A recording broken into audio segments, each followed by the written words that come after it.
Hello friends, this is Lakhan Sharma. Welcome to End Career. Today we are going to start the scattering of light and Tyndall effect. For reflection, refraction, dispersion, the light shows another more important phenomena in our daily life which we known as scattering of light. जैसा कि reflection, refraction, dispersion ये सारे characteristics हैं जो light produce करता है हमारे daily life में. Similarly scattering is one of the more important most important phenomena which we see, which causes most of the things in our daily life. The blue color of the sky, the reddish appearance of the sun, the colors, so all these are due to the scattering of the light. Okay, now very important thing here, what is the scattering of light? Let me take an example and then we will understand the scattering of light and how it is different from the other phenomena. We will talk about that. Suppose there are particles, some minute particles which are present in our atmosphere. Suppose ये एक medium है जिसमें light travel कर रहा है. सो एक minute particle जिसे मैं थोड़ा सा बड़ा बना दिया है, मैंने थोड़ा सा बड़ा ड्रॉ किया है. सपोज दिस ये एक हमारा पार्टिकल है. Okay, now what will happen if a light falls on this particle और suppose a ray of light, this is white light. क्या होगा अगर एक सूर्य से आने वाला जो व्हाइट लाइट है जिसके पास 7 कलर्स होते हैं and all, this white light what will happen in this path, a minute particle comes in the path of a white light, then what will happen. देखिए स्कैटरिंग में क्या होता है. सबसे पहला काम स्कैटरिंग में क्या होगा, आप ये मत सोचिएगा कि यहां पर लाइट इस पार्टिकल से टकरा के सारे डायरेक्शन पे फैल जाएगा, क्योंकि डायग्राम तो कुछ वैसा ही बनता है कि व्हाइट लाइट आया, पार्टिकल्स में टकराया, टकराने के बाद चारों डायरेक्शन पे फैल गया. यहां पर कंफ्यूज मत होइएगा. ओके, क्या होगा सबसे पहले, first of all when the white light strikes और falls to a minute particle और when the particle comes in the path of the white light, what will happen.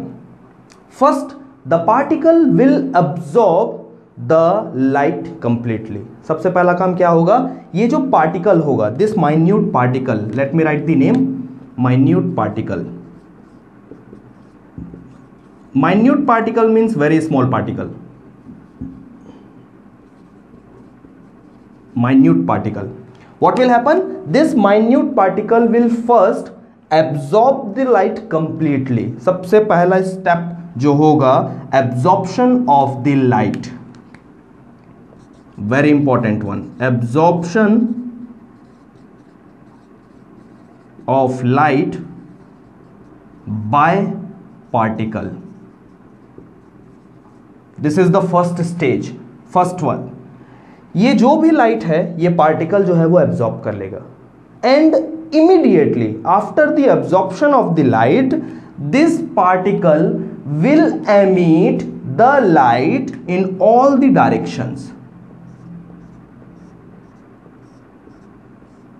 This phenomena is called scattering of light.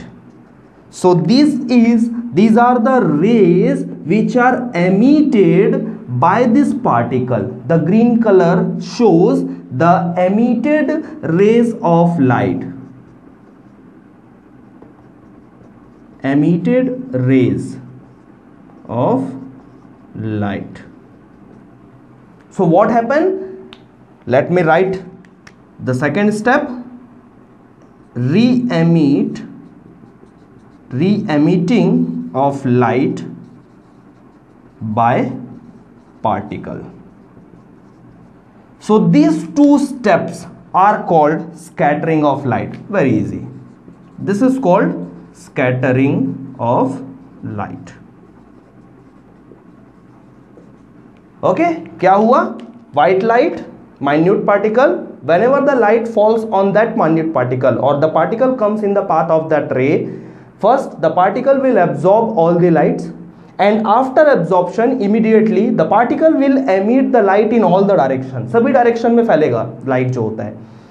क्यों मैं बोल रहा था कि इसे reflection मत समझिएगा. Most of the students are confused that scattering of light is nothing but a reflection of light. कैसे समझते हैं वो कि व्हाइट लाइट के पाथ में एक पार्टिकल आ गया, पार्टिकल से टकरा करके लाइट जो है वो सारे डायरेक्शन पे फैल गया. ऐसा गलत है, ये कॉन्सेप्ट ही गलत है, या किसी बुक में अगर आपने ऐसा देखा है या किसी ने आपको ऐसा पढ़ाया है तो ये कॉन्सेप्ट ही गलत है। ऐसा नहीं होता है, because reflection of light follows some rules, but यहां पर ऐसा कोई भी रूल फॉलो नहीं होता है। हमने देखा है रिफ्लेक्शन ऑफ लाइट के कुछ रूल्स होते हैं, वो रूल्स फॉलो करता है तभी हम उनको बोलते हैं रिफ्लेक्शन हो रहा है, बट ये पार्टिकल्स यहाँ पर रिफ्लेक्शन ऑफ लाइट के कोई भी रूल्स फॉलो नहीं करते। और मान लो कि बात ये फॉलो करते भी, तो how it is possible that the light रे reflected when it is reflected from this particle, क्या ये सभी डायरेक्शन पे ट्रेवल करता? रिफ्लेक्शन तो किसी एक डायरेक्शन पे होता, और क्या ये पार्टिकल को क्रॉस करके इस तरफ से सीधा कैसे जाता अगर रिफ्लेक्शन हो रहा होता तो? क्लियर? तो यहां पर रिफ्लेक्शन का कोई भी कॉन्सेप्ट नहीं है। This is called scattering of light.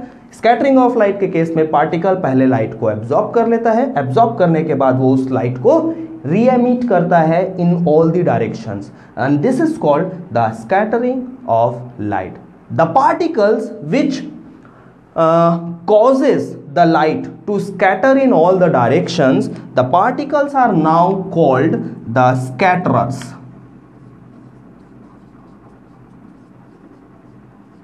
Scatterers. What are the scatterers? The particles, the minute particles, small particles which causes the light to scatter in all the direction is called or are called scatterers. Clear? So this is scattering of light and the scatterers. Let me take some examples of scattering of light, and here comes the concept of Tyndall effect. क्या होता है Tyndall effect? तो पहले मैं कुछ example ले लेता हूं, वही एक्चुअली में Tyndall effect होता है। फॉर एग्जांपल, सबसे पहला चीज, क्या आपने फॉग देखा है?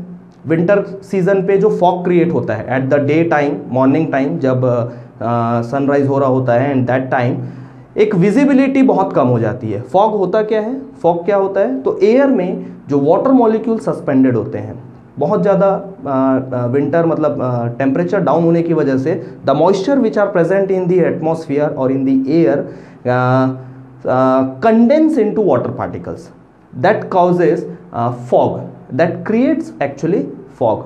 During fog the visibility is very low. Sorry. तो क्या होता क्या है इसमें? जब व्हाइट लाइट इस एयर को, इस फॉग वाले रीजन को क्रॉस कर रहा होता है, so that particle, that minute particles are nothing but the water particles which are present in the air that causes fog. so ये minute particles से light जो होता है वो scatter हो जाता है सभी directions पे, तो visibility जो होती है वो कम हो जाती है, क्योंकि ये minute particle इस intensity की light को, देखो इसकी intensity कितनी ज़्यादा होगी, single ray है। Now after scattering the light is divided in all the direction, it is spreaded or scattered in all the direction, तो intensity of each ray will be very less, तो ये जो होता है visibility को poor कर देता है। That's why this effect is also known as Tyndall effect। यही है Tyndall effect। फॉग के समय कोहरे में visibility का कम होना, that effect is called Tyndall effect। एक और सॉल्यूशन है मेरे पास, एक टिंडल इफेक्ट तो हो ही गया, एक और है मेरे पास, ये पहला था तो fog is nothing but a Tyndall effect. Second एक और है, that is when light travels from a colloidal solution. अब ये कोलॉइडल सॉल्यूशन क्या होता है?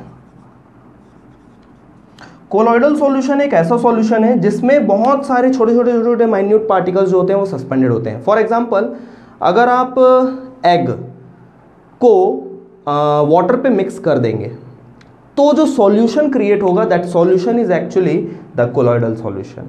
क्लियर? जिसमें से लाइट इस पार से उस पार नहीं जा सकती है। चूने का पानी जिसे हम बोलते हैं वो भी एक एग्जांपल है कोलॉइडल सॉल्यूशन का। स्टार्च को अगर आप वाटर पे मिक्स कर देते हैं, that also form colloidal solutions. In solutions में क्या होता है, जैसे कि वाटर में अगर मैं एक लेजर लाइट या वाइट लाइट एमिट करता हूं तो क्या होगा, वो उसमें से क्रॉस करके अदर साइड से, दूसरे साइड से निकल जाएगा। But in case of colloidal solution, the particles which are suspended in the water in the solution, that particle scatters all the light in all the direction, the light in all the direction. So क्या होता है, colloidal solution एक चमकता हुआ solution दिखेगा हमें, ठीक है, कोई भी लाइट वहां से बाहर नहीं आएगी, बस वो लाइट, वो सॉल्यूशन जो होगा वो चमकता हुआ दिखेगा। So that is also called Tyndall effect. One more example I have you seen the light which is entering in a very dense forest. अगर आप कभी जंगल गए हो जहां सनराइज ऐसा कुछ सीन हो या फिर आफ्टरनून का समय हो, the forest is very dense.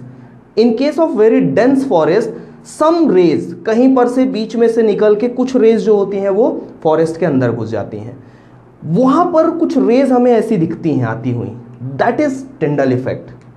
Also in a very dark room, dark room में अगर बाहर से सन रेज आ रही हैं किसी खिड़की या रोशनदान या किसी छेद में से, किसी होल में से, तो उस लाइट में हमें धूल उड़ती हुई दिखती है। या वहाँ पर जाके अगर मैं डस्टर को ऐसा रब कर दूँ या टॉवेल वगैरह, जिसमें गीला टॉवेल को अगर मैं ऐसा उसे शेक करूं, तो वहाँ पर मुझे वाटर पार्टिकल्स और दैट डस्ट पार्टिकल्स या कंबल जिसे हम पीटते हैं जब कंबल को साफ करने के लिए, तो वो डस्ट पार्टिकल्स हमें उड़ते हुए दिखाई देते हैं। That is actually scattering of light. वो पार्टिकल्स हमें विजिबल हैं इसी वजह से क्योंकि वाइट रेज पार्टिकल से टकराने के बाद सारे डायरेक्शन पे फैल जा रही है। तो ये इनमें से कोई एक रे हमारी आंखों तक पहुंच जाती है और ये पार्टिकल हमें विजिबल हो जाता है। लाइट तो कहीं और से आ रही थी, उसका नहीं है, बट पार्टिकल से टकराने के बाद और पार्टिकल से एब्जॉर्ब होने के बाद, स्कैटर होने के बाद कोई एक लाइट हमारी आंखों तक पहुंच जाती है और वो डस्ट पार्टिकल हमें विजिबल हो जाता है। So all these are examples of Tyndall effect as well as scattering of light. So this is the whole concept of scattering of light. And last one but not the least, the very important thing which I want to discuss with you is Rayleigh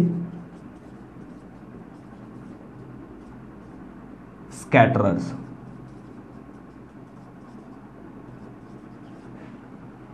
What is the Rayleigh's concept? Actually the concept is given by Rayleigh. Rayleigh ने एक concept दिया है and the concept is very simple, that intensity of light which is represented by I is, मैं पूरा लिख देता हूं, intensity is inversely proportional to the fourth power of the wavelength.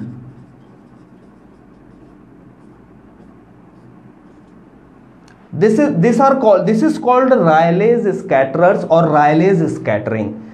ठीक है, क्या होता है इंटेंसिटी ऑफ लाइट? इंटेंसिटी मतलब ये इंटेंसिटी जो लाइट पार्टिकल से एमिट होगी उसकी इंटेंसिटी किस पे डिपेंड करेगी? द वेवलेंथ के फोर्थ पावर पे, inversely proportional to the wavelength fourth power.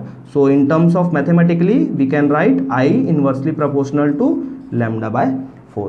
तो कुल मिला के मैं ये कह सकता हूं कि scattering phenomena depends on the wavelength. The most important point which I want to say that scattering depends on wavelength. And how it depends on wavelength? It depends like max wavelength, least deviation, least scattering, sorry। जितना ज्यादा wavelength होगा, the more the wavelength, least will be the scattering. You can see that inversely proportional to the fourth power of the wavelength। इसका मतलब ये है कि wavelength जितना ज्यादा होगा स्कैटरिंग उस लाइट की उतनी ही कम होगी। स्कैटरिंग क्यों हो रहा है? माइन्यूट पार्टिकल की वजह से। पार्टिकल का साइज यहां पर बहुत इंपॉर्टेंट रोल प्ले करता है। अगर पार्टिकल का साइज, जो भी उसका साइज है, if it is smaller than the wavelength of the light, तो फिर वो लाइट को स्कैटर नहीं कर पाएगा। फॉर एग्जाम्पल एक ऐसा पार्टिकल जैसे कि for example electrons, protons and neutrons, उनका साइज इतना ज़्यादा छोटा है, इतना ज़्यादा छोटा है कि वो लाइट को स्कैटर नहीं करते हैं। उसके लिए हमें डस्ट पार्टिकल्स, फॉग पार्टिकल्स या मॉलिक्यूल्स ऑफ द गैसेस चाहिए। Molecule is bigger than the electrons and protons and neutrons, the sub atomic particles. तो इलेक्ट्रॉन प्रोटॉन से कभी भी स्कैटरिंग फिनोमिना आपको देखने के लिए नहीं मिलेगा। This is very important one, क्योंकि उनका साइज इतना ज़्यादा छोटा है कि वो जो वेवलेंथ की लाइट होती है हमारी, विबग्योर, वॉयलेट, इंडिगो, ब्लू, इनका वेवलेंथ उनके साइज से ज़्यादा है। किसके साइज से? स्कैटरर के साइज से। तो वो स्कैटरिंग नहीं कर पाते हैं। But the particles which are greater than the wavelength of the light scatters the light. तो सबसे ज़्यादा जो स्कैटरिंग होता है वो किस लाइट का होता है? इंडिगो कलर का, वॉयलेट कलर का, इंडिगो कलर का, ब्लू कलर का, क्योंकि इनका वेवलेंथ सबसे कम है। और सबसे कम स्कैटरिंग होता है रेड कलर के लाइट का, क्योंकि उसका जो वेवलेंथ होता है वो सबसे ज़्यादा होता है। So finally I can write max scattering किसका होगा? वॉयलेट का। क्यों होगा? क्योंकि इसका वेवलेंथ कम है। And least scattering